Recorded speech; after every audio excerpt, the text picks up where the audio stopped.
Var olanda hakim də biraz daha rahat qərar qəbul edir meydanda və bilir ki, onu sığortalayan var. Bəlkə də var olmasaydı, o epizodlarda özü üzərinə götürüb hər hansı bir qərar qəbul edərdi. Belə çətin epizodlar idi. İstər birinci penalti, istər ikinci penalti, bizim vurduğumuz və yaxud onların qazandığı, onu görmə şansı yox idi. Yəni o belə deyək, 5-6 futbolçunun içində Gomis'in əlinə orada top dəydi bir balaca, bir bazır dəydi. Onu görmə şansı yox idi. Konate'nin də epizodu biraz bu rakusdan baxanda sanki top oynamışdı, yoxsa ayağına birinci oynamışdı, o sual açıq idi. Biz də epizodu təkrar baxandan sonra gördük. Üçüncü epizod isə o da əslində biz də uzaqdan əli dəydiyini gördük, əlinə oyun gördük. Amma Enrique'nin reaksiyasından sonra mən rahat oldum ki, desən əlinə dəyməyim.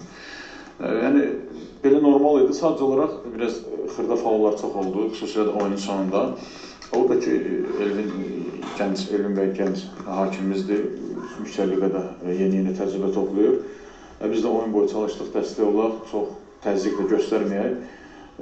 Ümumən götürsən oyunun gedişatına, nəticəsinə təsir edən bir səhv yol vermədi.